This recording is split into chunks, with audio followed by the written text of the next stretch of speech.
Coming up, why President Joe Biden is traveling to Poland this week. We also have updates from Judge Ketanji Brown Jackson's Senate confirmation hearings.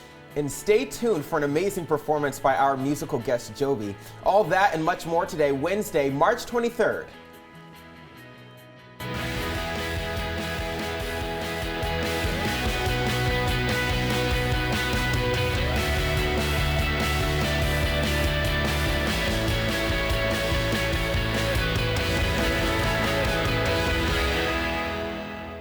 Welcome back to Good Morning Emerson. I'm Madison Goldberg. And I'm Wesley Days. It's a big day for us here. We're coming to you live from the Tufty TV studios here at Emerson College.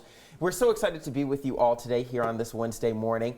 In a matter of hours, though, we're going to get to your breaking news. President Biden will be heading to Brussels, Belgium, to participate in an emergency NATO summit. He plans to discuss the current war in Ukraine with the other G7 nations. The White House recently announced that Biden will travel to Poland on Friday to meet with President Andrzej Duda. Since the start of the war, the country has taken in nearly 3 million Ukrainian refugees. National Security Advisor Jake Sullivan said the president and U.S. allies will also announce new sanctions against Russia. So far, the U.S. has banned domestic Russian and oil gas imports. They've also placed sanctions on Russian banks from entering the international SWIFT banking system. And White House Press Secretary Jen Psaki has tested positive for COVID-19. This is Psaki's second time testing positive for COVID, and it comes just days before President Biden is scheduled to travel to Brussels and Warsaw. Psaki plans to work from home and return to the White House following 5 days of isolation and a negative COVID-19 test. She shared the news in, quote, an abundance of transparency. Psaki's case is the second known COVID-19 infection in the Biden administration, the first being Second Gentleman Doug Emhoff. Supreme Court Justice nominee Ketanji Brown Jackson began her Senate confirmation hearings this week. We have Maximo Lawler here to tell us more about her first couple days with the Senate. Maximo, good morning to you. Judge Jackson will soon be entering day 3 of her 4-day Senate Judiciary hearings, and if voted in, she will be the first black woman on our highest court. I am here standing on the shoulders of generations of Americans who never had anything close to this kind of opportunity. President Joe Biden nominating Jackson to be part of the Supreme Court to replace the retiring Justice Stephen Breyer. And Jackson is a Harvard Law graduate and a former public defender.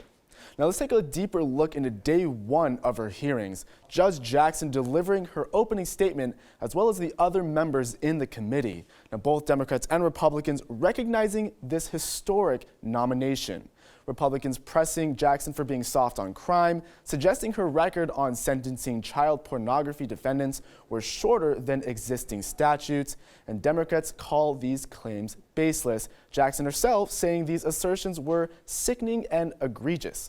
As a mother and a judge who has had to deal with these cases, I was thinking that nothing could be further from the truth. Now going to day 2, Jackson taking questions from senators late into last night. And during this, Republican Senator Ted Cruz cracked down on Jackson's views on critical race theory. He asked the nominee if she agreed that children are born racist, in which Jackson herself responds with, I do not believe that any child should be made to feel as though they are racist or though they are not valued or though they are less than, that they are victims, that they are oppressors. I don't believe in any of that. Republicans continue to push Jackson on being soft on child pornography cases, and she stuck by her stance from day 1, rejecting these claims.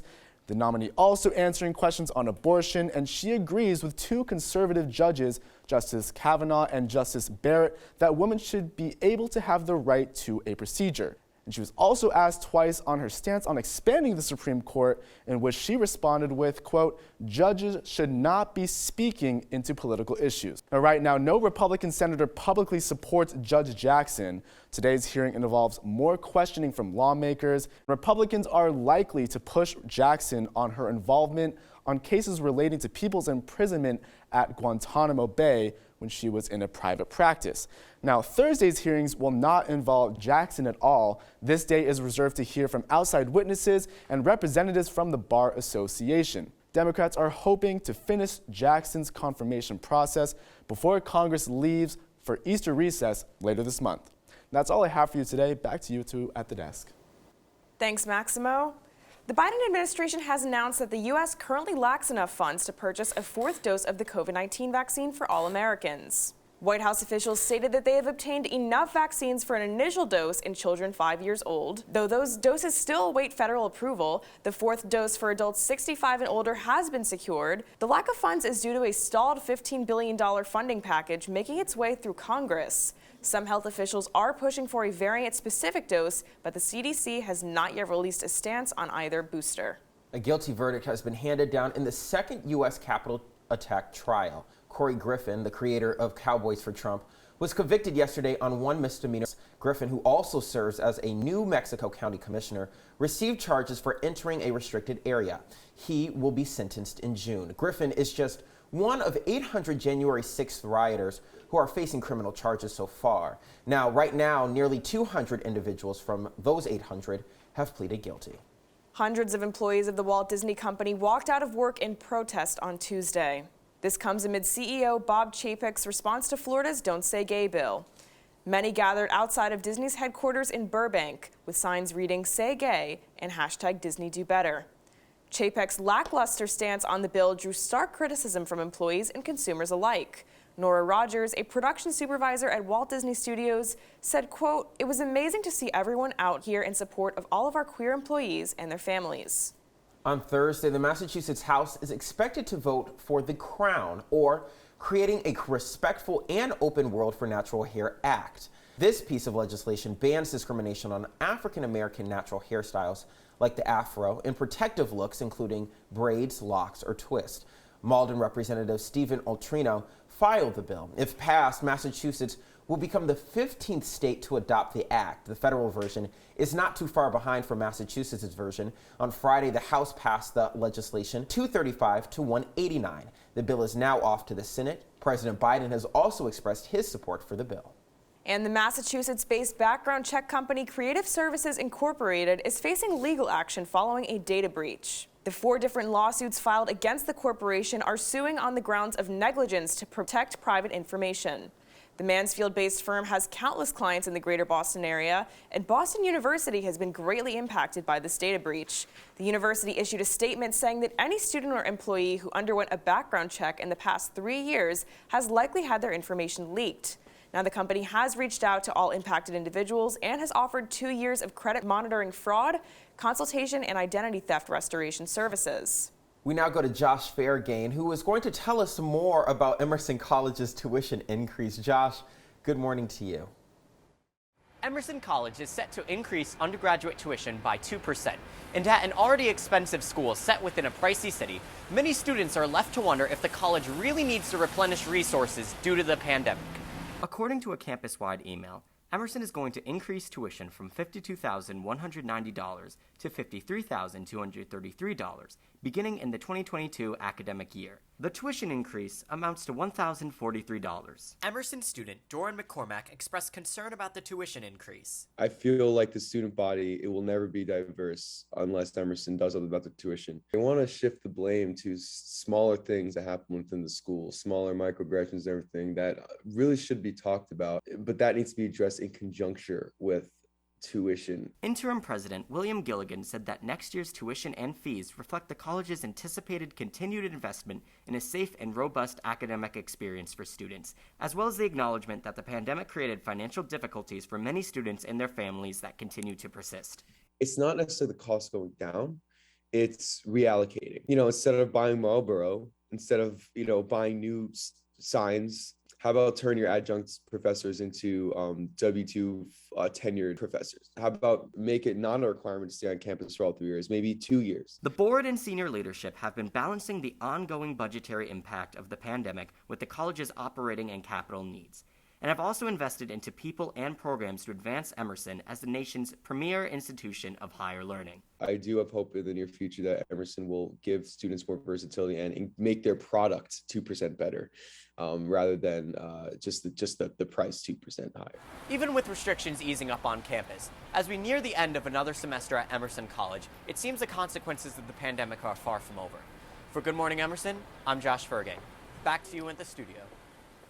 Thank you, Josh. We will be right back, but stick around for this week's Massachusetts COVID-19 report. Plus, which That's So 70s co-stars are now raising money for Ukraine? It's going to be an interesting story, Madison. We can't wait to bring it to you. Also, don't miss our musical guest performance by Joby coming up right here on Good Morning Emerson.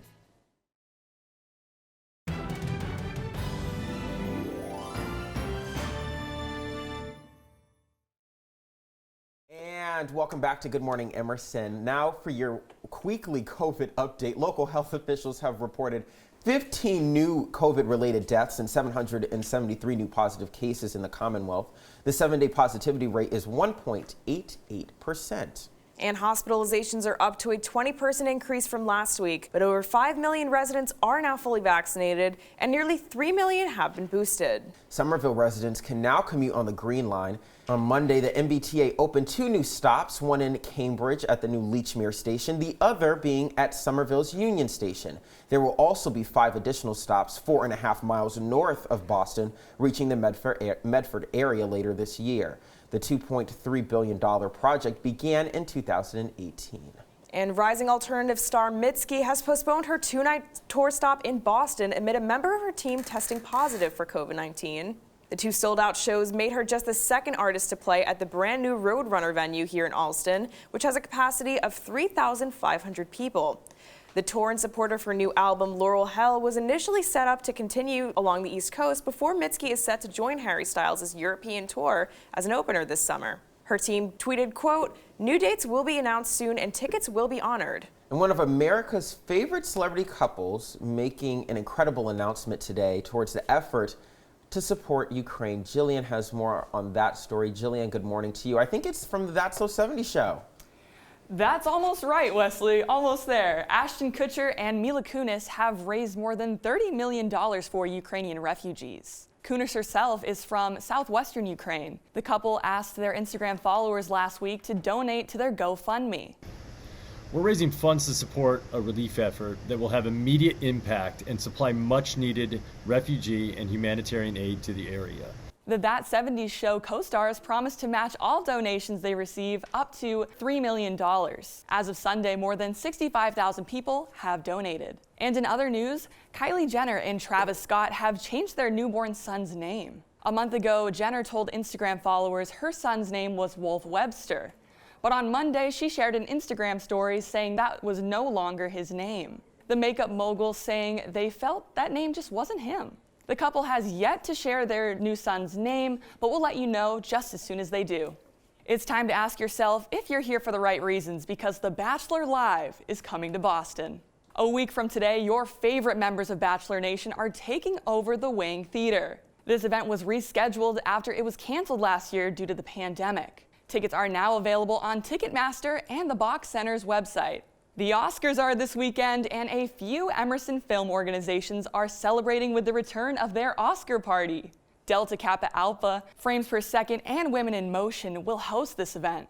But it is open to the entire Emerson community, so you're in luck. You and your friends can vote on who you think will win each category. Snacks and drinks will be provided, and there is even going to be, get this, an Oscar-themed photo booth. All of this happening Sunday, March 27th in the Lion's Den, so you do not want to miss this. Finally, a celebrity sighting right here on our own Emerson campus. Euphoria actress Zendaya was spotted in the Emerson Tate right outside Little Building on Sunday with her boyfriend, that's right, Spider-Man himself, Tom Holland. Zendaya's in town filming her new movie, Challengers. And Wesley and Madison, I just like to say that I think I manifested this last week. What do you guys think? Absolutely. We all predicted that this might happen. Okay, 2 updates. I am not culturally crazy. It is the That 70 show. I said that so.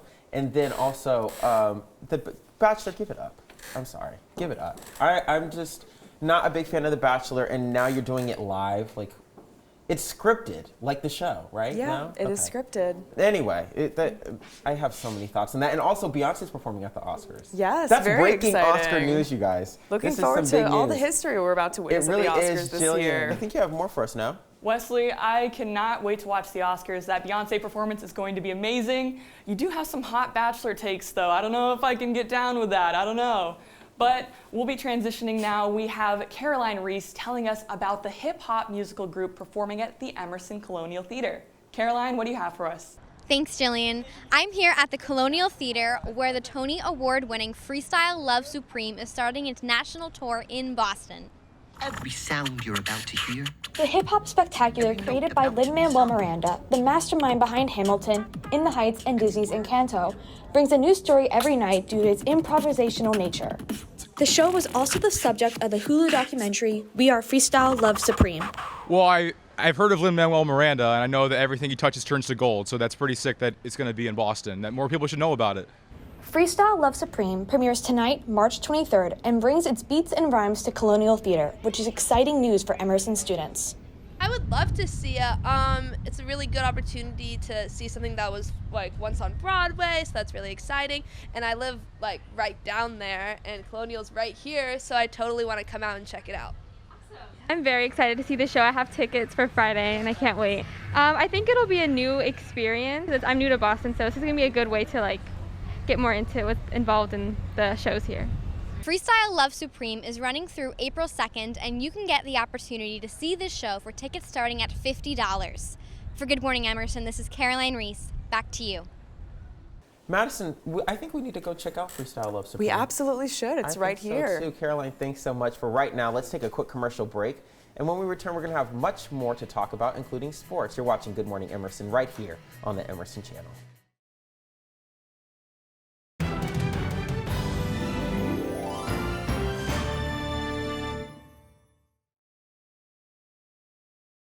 Welcome back to Good Morning Emerson. Let's go to Jackson Tolliver, who is the latest in sports. Jackson? Thanks, Madison.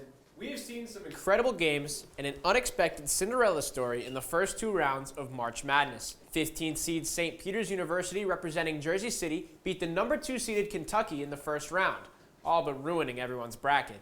They followed up this win by beating the 7th seed Murray State and now find themselves in the Sweet 16. The Peacocks will play 3rd seed Purdue on Friday, looking to shock the world yet again. Other upsets have taken place. The defending champion 1st seed Baylor lost in the second round to UNC. 3rd seed Tennessee lost to 11th seed Michigan. 3rd seed Wisconsin lost to 11th seed Iowa State. And 2nd seed Auburn lost to 10th seed Miami. The madness continues tomorrow. Last week I said we should expect more quarterback moves, and on Monday we saw another trade that will shake up the league. Veteran quarterback and former league MVP Matt Ryan was traded from the Atlanta Falcons to the Indianapolis Colts for a 3rd-round pick. Since 2016, Ryan leads the entire NFL in passing yards. The Falcons have failed to put pieces around Ryan in recent years, so we'll see if he can use this opportunity to add anything to his legacy besides being the guy that choked a 28-3 lead to the Patriots in Super Bowl 51. The baseball lockout ended last week, and teams have proceeded to make some big signings ever since. The most impactful of those signings was completed just down the road, as the Boston Red Sox brought in former Colorado Rockies infielder Trevor Story with a 6-year, $140 million contract. Story had a tremendous 6-year career. He's hit 158 home runs and has been an incredibly consistent shortstop. He will most likely move to second base, as the Red Sox already have their longtime shortstop, Xander Bogaerts. But he will still make for an incredibly valuable addition to an already strong infield. The Emerson Lions softball team has extended their win streak to 7 games with their victory last night over Emmanuel. The Lions now hold a record of 10-2, the best overall record in the NUMAC. Senior Callie Pratt and sophomore Mackenzie Killow, both NUMAC Players of the Week over spring break, have been leading the charge. Pratt has amassed 10 runs and 14 hits, while Killow has 10 runs and 18 hits. Freshmen Sam Zanotti and Allie Lacey have been star additions to the team, playing at a consistent level. This team looks special, and they will hope to continue their success on Friday against Suffolk. Back to you at the desk. Thank you, Jackson. We now go to Jillian Kay to meet our musical guest, Joby. I'm here with Emerson student and singer-songwriter Joby. Joby, welcome to the show today. We're so happy to have you. Thanks, I'm so glad to be here. Thank you so much for being here. We really appreciate it. So, you've been releasing music for a little over a year now, correct? Mm-hmm, yeah. So, what inspires you to make your music? I think it was a combination of my dad being a musician and my mom also being very musical, and then also my background in musical theater, and then a lot of events that happened to me that made me want to use songwriting as an emotional, creative outlet. Yeah. I mean, sometimes you just need an outlet, right? Yes. Yes. All the time. All the time. Yeah. So you said you write all your own songs. Take me through that writing process. What does it look like? I don't know. I mean, people ask that, and it's like, it's different every time. I could be writing a song for an hour and then get a song at the end of that, or I could write a song for a couple of minutes and then leave it and then write the rest of it like a month later. Or I could take a whole day to write a song. It just depends. It depends on what happens, but usually it just comes out of my brain and I play the instrument how my body is telling me to do it. I think a lot of times I've read a lot of things through Emerson, through my classes here, but also just I've learned this through experience. If you try to get creative output through your brain, it doesn't necessarily work as well as if you just relax your body and let your body do the work.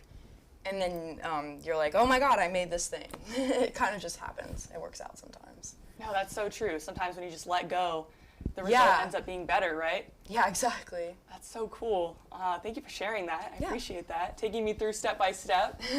So we heard a rumor here at GME. A little birdie's telling us that you're releasing some new music soon. Can you tell me about that? Yeah, so on the 25th, Friday the 25th of March, I'm releasing a single called All for One, and there's going to be a music video with it, directed by my friend Lee. It's really cool. I think it's really groovy. I think everybody is going to dig it. I'm really proud of it, so yeah. Well, the song you're performing today, All for One, that's the song you're going to have the music video for. Yes. What's it about and what does it mean to you? It's about a lot of things. I was inspired by this instance that I had with a friend, and then it made me think of me losing connections with people in my life and how that's sort of short and sweet, how the time goes so fast and things that mattered so much to you when you were young sort of disappear, blow away in the wind. It's just dust in the wind. I'm a genius. I just came up with that. I'm just kidding. On the fly. You heard it here first, folks. You heard it here first. Dust in the wind. Well, I understand that your name is actually not Joby. It's Josie. Yeah, my name is Josie Arthur.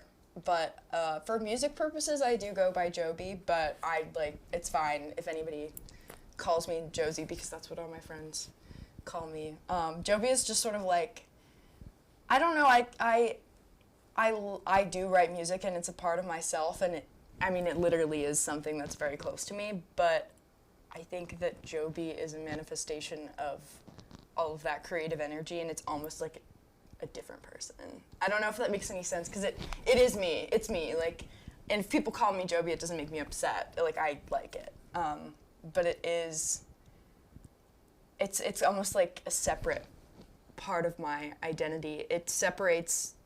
So if somebody were to criticize my music or criticize anything, or just have an opinion, even if they like it or not, that is separate from my identity as Josie Arthur and my given name in society, I guess.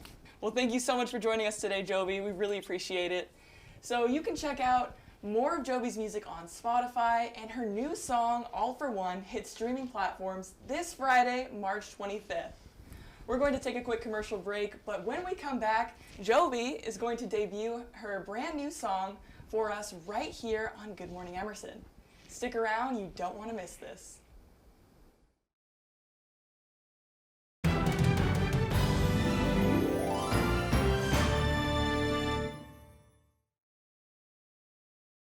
Welcome back to Good Morning Emerson. We're now going to be joined by our musical guest Joby to perform her brand new song, All for One. Take it away.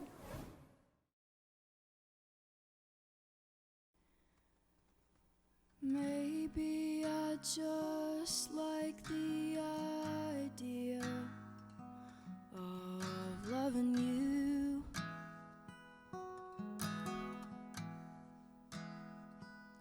She's sitting on the counter with her cowboy boots, looking lonely, feeling old. dread.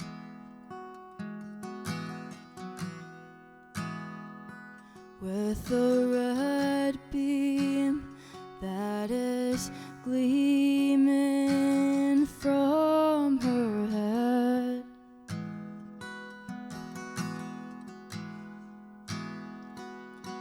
My baby doll, my one for all, my golden sun, my all for one, my all for one. I made you out of silk and now you're standing here.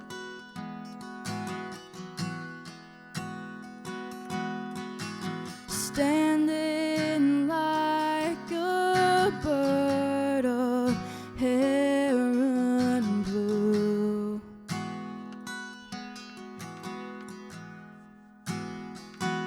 And I see you in the shadows of my hallways,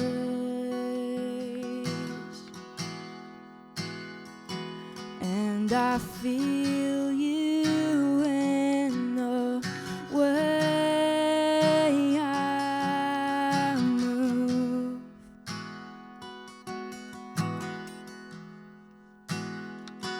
I've been dreaming, and I'm needing a gentle bed.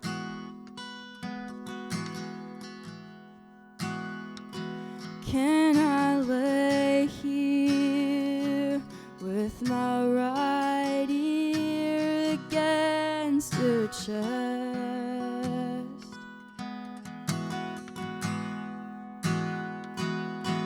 My baby doll, my one for all, my golden sun, my all for one.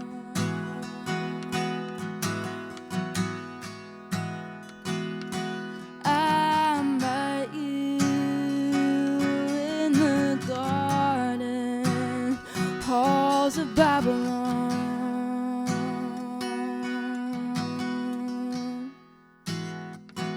Then I kissed you, and I had you. Now you're gone.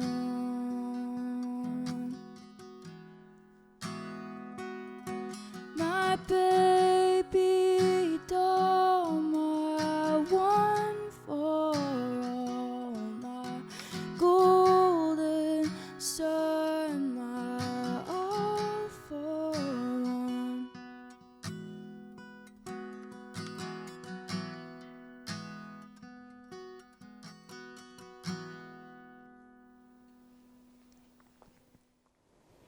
What an amazing performance by Joby this was. morning. It really, really, really was. I appreciate her coming on the show for us this morning and sharing her talents. Because those are true talents. I love the musical guests that we get to have here at Good Morning Emerson. Yes, it's always a great experience for everyone here. It really is. Thank you so much for joining us this morning, and we hope to see you right here next time on Good Morning Emerson. Have a great day, everyone.